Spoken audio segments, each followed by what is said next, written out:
Quinn is shocked when Fred proposes a fake engagement to protect his secrets and get rid of his manipulative ex-wife. Intrigued by the challenge and the potential to help him, Quinn considers this outrageous proposition.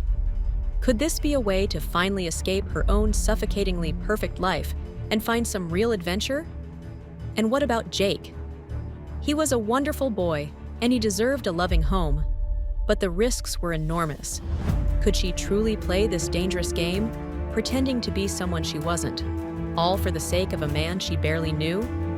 And what would happen when this temporary arrangement inevitably came to an end? My kids have already been through so much. With the move and everything, that would be really hard for them. It wouldn't be fair to them, Fred. Fred softened his eyes. You really are such a good mom, Quinn. Always thinking of them first. You always put Jake first, too. You wouldn't be in the situation with Beatrice that you are if you hadn't decided to do what was best for your son. I'm actually glad you kicked her out. She wasn't good for Jake. No, she wasn't, sighed Fred. I only wish I'd seen it sooner. It's easy to get caught up in other things when I have so much responsibility on my shoulders. Well, you've discovered it now, said Quinn. Yes, I have. And don't think there won't be a paternity test involved. Beatrice may have been lying all along. Quinn had to agree. That's true, unfortunately. What will you do if you find out that Jake isn't really your son? Jake is my son, in all the ways that matter. I don't care whether it's biological or not. I loved that boy from the moment I saw him. It's not about that. It's about exposing Beatrice and her lies, and that's that. Quinn sat back down on the bed next to Fred. What are we going to do? She asked. Listen, said Fred. Kids are resilient, more than we ever give them credit for. When it's time for you to move back out, we'll be friendly about it, and I will make sure that you're all financially taken care of. Anything they need. Anything you need. For life. Quinn searched Fred's face for any hint of deception and could find none. This man really was in a vulnerable position, and she felt something stirring in her. Perhaps it was her doctor's instinct to want to help. Maybe it was the thought of Denny and Sammy being rich and wanting for nothing their whole lives. But as much as she wanted to resist this idea, Dr. Quinn Murphy was forced to admit that Fred's plan actually was good for her, and also good for all three of the children. They might all be my children anyway, thought Quinn, remembering how eerily similar Jake and Denny had looked on that roller coaster together at Dragon World. How they might have been thought of as twins by anyone who saw them. Maybe, just maybe, this chance Fred was offering her was also Quinn's best chance to reunite with the firstborn triplet that had been stolen from her, which had been the entire reason for her move back to the United States in the first place. It was a chance, and this was a chance that Quinn knew in her mother's heart that she simply could not pass up. Okay, she said. I'll do it. You will? You'll be my fake fiancée? He asked, his eyes hopeful and pleading. I will be your fake fiancé. But I want a very large diamond, Mr. Smith, and I want our agreement in writing. Fred laughed. Of course.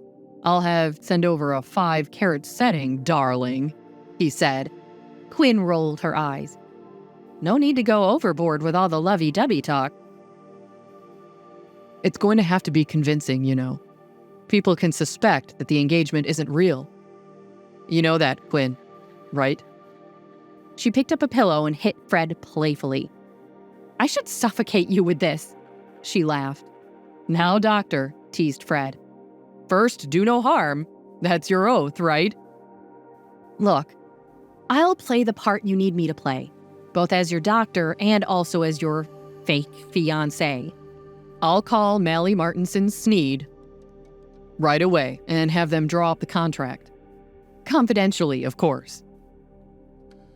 You need your rest, mister, said Quinn, removing the phone from Fred's hand and placing it on the dresser across the room. You just had a seizure, in case you had forgotten that. The contract can wait. Your health comes first. I guess I'd better get used to following doctor's orders, said Fred, resigned to obeying Quinn's decree. When will we tell the children? She wondered. Well, we'll have to wait until your ring is delivered. Will you at least let me place that call? Quinn sighed and returned Fred's cell phone to his waiting hand.